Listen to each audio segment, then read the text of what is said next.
نعرے رسالت مسلک اعلیٰ حضرت مسلک اعلیٰ حضرت کون بنا مہمان کعبہ تاج الشریعہ تاج الشریعہ کون بنا مہمان کعبہ تاج الشریعہ تاج الشریعہ نعرے تکبیر نعرے رسالت السلام علیکم ورحمۃ اللہ وبرکاتہ نحمدہ ونصلی ونسلم علی رسولہ الکریم اما بعد فاعوذ باللہ من الشیطان الرجیم بسم اللہ الرحمن الرحیم کنتم خیر امت اخرجت للناس تأمرون بالمعروف وتنہون عن المنکر صدق اللہ مولانا العظیم وصدق رسولہ النبی الکریم درود پاک پڑھیں اللہ رب محمد صلی اللہ علیہ وسلم نحن عباد محمد صلی اللہ علیہ وسلم۔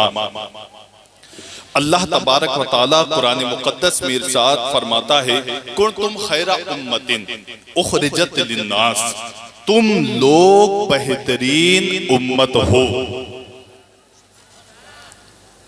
بہترین امت کیوں کہا گیا میں آپ کو بتا رہا ہوں۔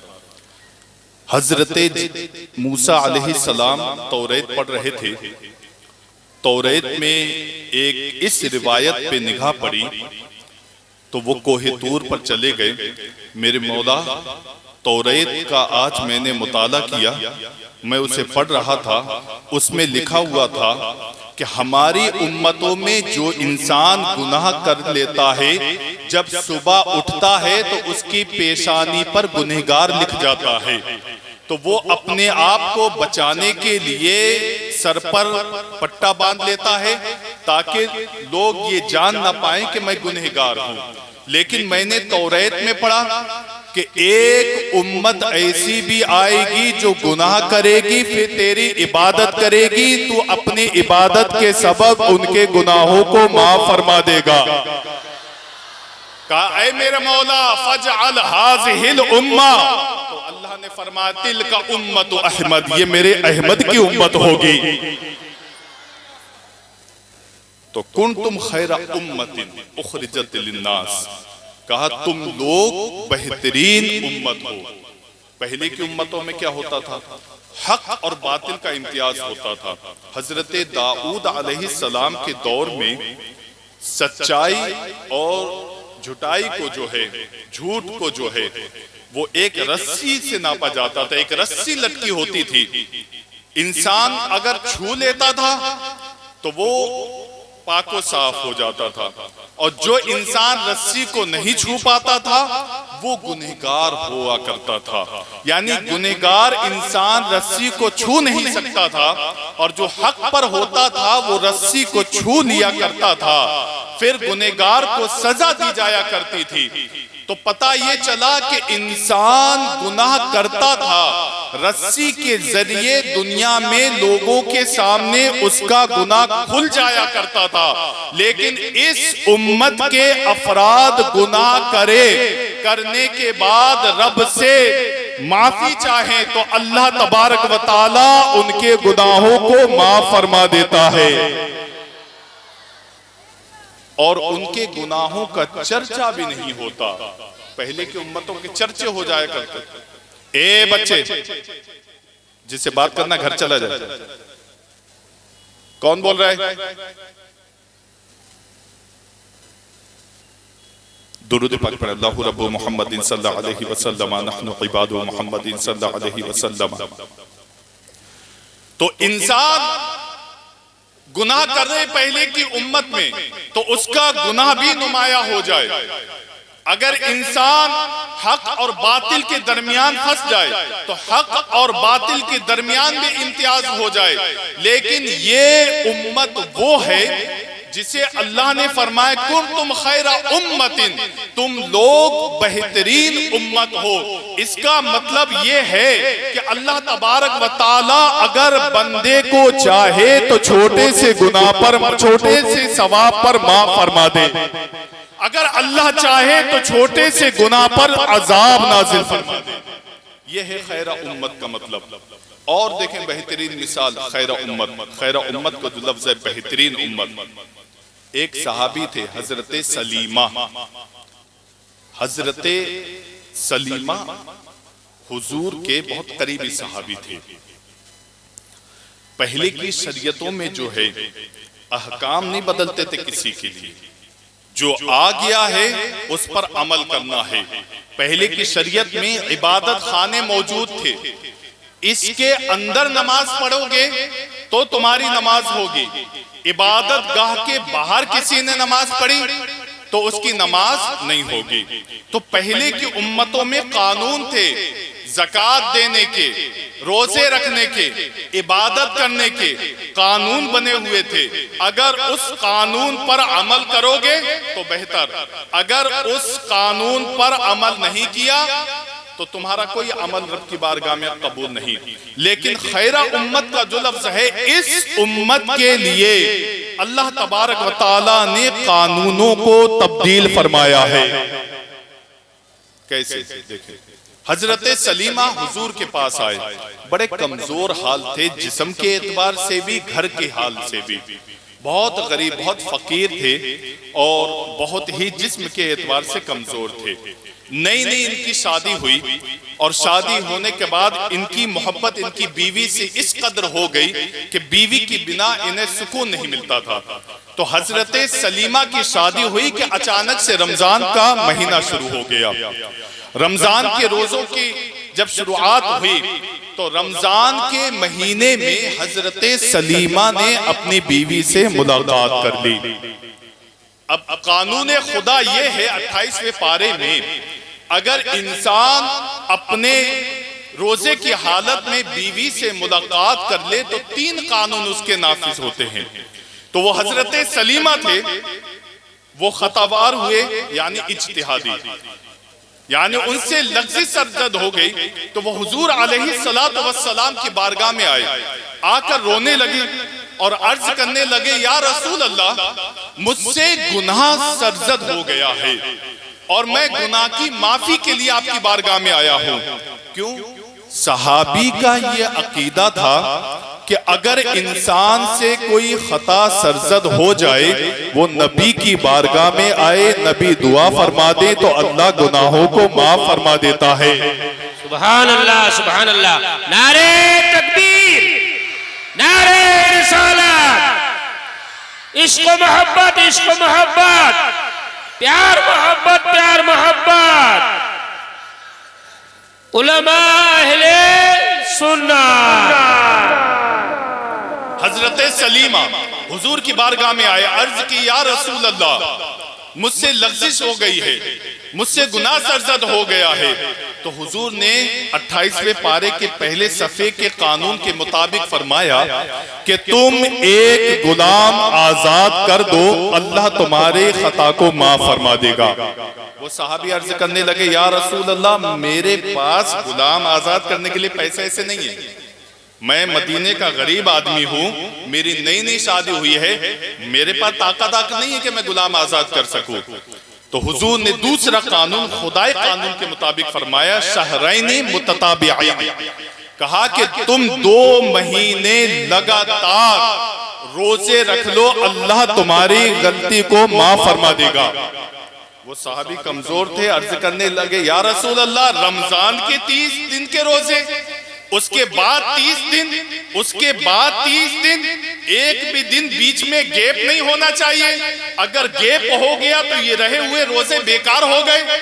متتابعین کا مطلب یہ ہے کہ بیچ میں ایک بھی دن کا گیپ نہیں ہونا چاہیے، لگاتار 60 دن کے روزے رکھنے ہیں۔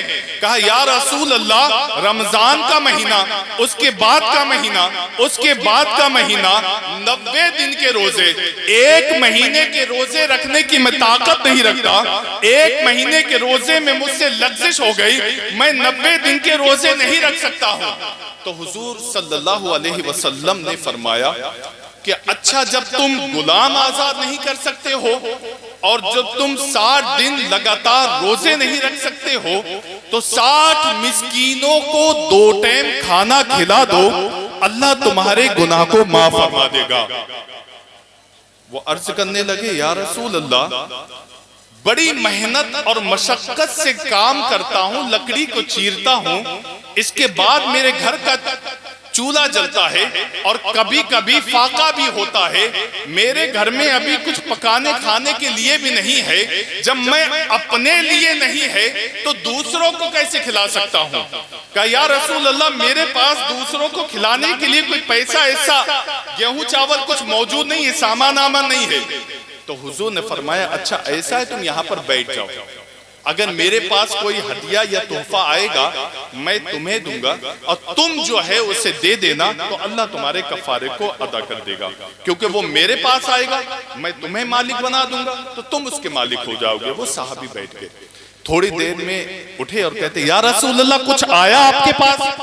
تو حضور نے فرمایا سلیمہ تم یہیں تو بیٹھے ہوئے ہو، اگر کوئی آئے گا تو تم خود ہی دیکھ لو گے. کہا یا رسول اللہ میں کافی دیر سے بیٹھا ہوا ہوں لیکن ابھی تک کوئی آیا نہیں آپ کے پاس. لیکن صحابی کا عقیدہ یہ تھا کہ حضور نے کہا ہے کہ کوئی آئے گا، تو ان کا عقیدہ تھا یقیناً کوئی آنے والا ہے. تو وہ بیٹھ گئے پھر سے. یہ نہیں کہا حضور مجھے کام سے جانا ہے کہ کام کے لکڑی اکڑی چیروں گا تو شام کو کھانا بنے گا میرے گھر میں، نہیں. ان کا عقیدہ تھا کہ حضور نے فرمایا کوئی آنے گا میں تمہیں دوں گا تب تم دینا. تو صحابی اسی امید میں بیٹھ گئے وہاں پر. اچانک سے ایک قافلہ آیا. قافلہ آنے کے بعد اس قافلے نے جو ہے حضور کو تحائف پیش کیے، گیہوں چاول اناج ہدیے وغیرہ حضور کو پیش کیے اور حضور نے ان ہدیوں کو قبول فرمایا. پھر حضور نے فرمایا کہ سلیمہ کہاں ہو؟ فوراً تیار ہو کر حضور کی بارگاہ میں، کافی دیر سے انتظار کر رہے تھے، فوراً حضور کی بارگاہ میں آ گئے. عرض کی یا رسول اللہ میں یہیں پر ہوں. تو حضور نے فرمایا سلیمہ یہ ساز و سامان لے جاؤ اور مدینے میں جو فقیر اور مسکین ہیں انہیں جا کے تقسیم کر دو. سلیمہ نے ایک بوری کو یہاں لگایا اور ایک بوری کو یہاں پہ لگایا اور مدینے میں چکر لگانے کے لیے چلے گئے. جب مدینے میں ڈھونڈنے گئے واپس تھوڑی دیر کے بعد حضور کے پاس آ گئے اور حضور سے عرض کرنے لگے یا رسول اللہ الا افقر منی، پورے مدینہ کا میں گشت کر کے آیا، پورے مدینہ میں میں گھوم کر آیا، پورے مدینہ شہر میں مجھ سے زیادہ فقیر، مجھ سے زیادہ مسکین، مجھ سے زیادہ غریب کوئی نہیں ہے. اپنے لعاب دہن اور اپنے دندان مبارک کو جو ہے اس طریقے سے ہنسا. حضور کی عادت کریمہ یہ تھی کہ ثنائے علیہ اور ثنایا آگے کے دانت حضور کے مسکرانے میں جو ہے وہ دکھا کرتے تھے، لیکن یہ داڑھی جو سائیڈ کی ہوتی ہیں یہ بہت کم دکھا کرتے تھے. تو جو روایت میں ہے فضحک النبی صلی اللہ علیہ وسلم کہ سلیمہ کی بات پر حضور اس طریقے سے مسکرائے کہ حضور کی داڑھی جو ہے وہ ظاہر ہونے لگی. اور حضور نے فرمایا جب پورے مدینہ میں تم سے زیادہ غریب کوئی نہیں، جب پورے مدینہ میں تم سے بڑا مسکین کوئی نہیں، جب پورے مدینہ میں تم سے بڑا کوئی فقیر نہیں، تو تم یہ لے جاؤ، تم کھا لینا، بال بچوں کو کھلا دینا، تمہارا کفارہ ادا ہو جائے گا. ہم یہ ہیں کہ خدائے قانون پر عمل کریں گے تو ہمارا عمل قبول ہوگا. اگر 28ویں پارے کے پہلے صفحے کی آیت کریمہ پر اگر عمل نہیں کریں گے تو عمل نہیں ہوگا، حکم خدا پر عمل نہیں ہوگا. لیکن صحابی وہ، نبی وہ، اللہ تبارک و تعالیٰ نے تین قانون بتائے لیکن نبی نے صحابی کے لیے خدا کے تینوں قانون کو بدل دیا اور یہ پیغام دے دیا یہ امت کوئی اور نہیں، یہ خیر امت ہے. اور اپنی جان نثاری کا ثبوت دیا اور فرمایا کسی شاعر نے آتا ہے فقیروں کو انہیں پیار کچھ ایسا خود بھیک دے اور کہیں دیتی کا بنا ہو. نعرہ تکبیر، نعرہ رسالت، جشن عید میلاد النبی، سرکار کی آمد، دلدار کی آمد، طاہا کی آمد، یاسی کی آمد، مزمل کی آمد، مدثر کی آمد، سرکار کی آمد. نعرہ تکبیر، نعرہ رسالت، علماء اہل سنت. عاشقوں کی عادتیں، حضور سے محبت کرنے والوں کی عادتیں، حضور پر جان نثاری کرنے والوں کی عادتیں، حضور پر مرنے مٹنے والوں کی عادتیں دیکھیں کیسی ہوا کرتی ہے. ہمارے امام اعظم ابو حنیفہ رحمت اللہ تعالی علیہ کے پاس ایک انسان آیا اور آنے کے بعد اس نے کہا آپ تو اپنے وقت کے امام کہلا جا رہے ہیں، میرا ایک مسئلہ ہے، آپ اسے حل کر دیجئے۔ علماء کے پاس ٹیڑے ویڑے مسئلے بہت آتے ہیں، لیکن اللہ تبارک و تعالی علماء کے ذہن میں وسعت پیدا فرماتا ہے۔ تو امام اعظم ابو حنیفہ رحمت اللہ تعالی علیہ نے فرمایا کیا تیرا مسئلہ ہے بتا۔ اس نے کہا کافر کو مرتے وقت تکلیف کیوں ہوتی ہے اور مسلمان کو مرتے وقت وہ تکلیف کیوں نہیں ہوتی؟ حالانکہ موت ادھر سے بھی آ رہی ہے اور ادھر سے بھی آ رہی ہے، روح تن سے ادھر بھی جدا ہو رہی ہے اور ادھر بھی جدا ہو رہی ہے۔ تو امام اعظم ابو حنیفہ نے فرمایا تو سورہ یوسف کو جا کے پڑھ لے، تجھے اس کا حل نظر آ جائے گا۔ وہ گیا، قرآن مجید کو کھولا، سورہ یوسف کو پڑھا، پڑھنے کے بعد آیا، کہا میں نے سوال آپ سے الگ کیا تھا، جواب آپ نے الگ دے دیا۔ امام اعظم ابو حنیفہ نے کہا کیا تو نے سوال کیا تھا؟ کہا میں نے کہا کہ موت دونوں کو آ رہی ہے، کفار و مشرکین کو اشد تکلیف ہوتی ہے اور ویسی تکلیف مرد مومن کو نہیں ہوتی، حالانکہ موت آنے میں انسان برابر کا حقدار ہے، تو ادھر تکلیف نہیں، ایسا کیوں؟ کہ آپ نے تو مجھے کہا سورہ یوسف کو پڑھ لے، میں سورہ یوسف پڑھ کر آیا۔ سورہ یوسف میں تو حضرت یعقوب علیہ السلام کے بیٹوں کا ذکر ہے اور حضرت یوسف علیہ السلام، بنیامین اور یہودا اور ان کے دیگر بھائیوں کا تذکرہ ہے، اور تھوڑے اور آگے پلٹ کر دیکھو تو زلیخا کی محبت کا تذکرہ کیا ہے، اور آگے پلٹ کر دیکھو تو مصر کی حکومت کا تذکرہ کیا ہے۔ کہا میں نے سوال آپ سے موت کے آنے اور موت کے تکلیف کا کیا، اور آپ نے جو ہے سورہ یوسف میں ان چیزوں کا ذکر میں پڑھ کر آیا ہوں۔ تو امام اعظم ابو حنیفہ رحمت اللہ تعالی علیہ نے فرمایا تو نے سورہ یوسف کو صحیح سے پڑھا ہے؟ کہا ہاں میں سورہ یوسف مکمل پڑھ کر آ رہا ہوں۔ کہا تو نے سورہ یوسف میں یہ بات پڑھی ہے کہ جب زلیخا نے یوسف علیہ السلام کو بلوایا تھا زور دے کر حکومت کے پریشر سے، اور جو ملکہ مصر تھیں ان کو لائن سے بٹھالا گیا تھا اور سب کے ہاتھ میں غلغل جسے مصر کی زبان میں کہا جاتا ہم لیمون کہتے ہیں، کہا سنترہ جسے کہتے ہیں، وہ اسے ہاتھوں میں رکھا گیا تھا اور یوسف علیہ السلام کو دونوں قطار کے بیچ میں سے گزارا گیا تھا۔ تو مصر کی حسیناؤں نے اپنے ہاتھوں کو کاٹ لیا تھا۔ کہا میں نے یہ منظر پورا اچھے سے سورہ یوسف میں پڑھا ہے، میں نے اس طریقے سے تفسیر میں بھی پڑھ کر آیا ہوں۔ تو امام اعظم ابو حنیفہ نے فرمایا تیرے سوال کا جواب یہی تو ہے۔ اس نے کہا میرے سمجھ میں نہیں آیا، میں تو موت کا پوچھ رہا ہوں کہ کافر کو تکلیف ہوتی ہے، مسلمان کو تکلیف وہ والی نہیں ہوتی، موت آنے میں دونوں جسم برابر ہوتے ہیں، موت ہی ہے، لیکن یہاں زیادہ یہاں کم، یہاں تکلیف کم نہیں، اور آپ جو ہے حسن یوسف کا ذکر کر رہے ہیں۔ امام اعظم ابو حنیفہ نے فرمایا ارے ناداں تو اس قصے سے کچھ سبق نہیں حاصل کیا، اس درس سے تو نے اپنے ذہن پر زور نہیں دیا۔ مرد مومن کو مرتے وقت تکلیف اس لیے نہیں ہوتی کہ مرد مومن اگر دنیا میں حضور سے محبت کرتا رہا ہے تو حضور کے جمال کا ذکر اگر وہ سنتا رہا ہے، حضور کے کمال کا تذکرہ اگر ان کی محفل میں اس نے سنا ہے، تو مرد مومن مرتے وقت حضور کے جمال کو دیکھنا شروع کر دیتا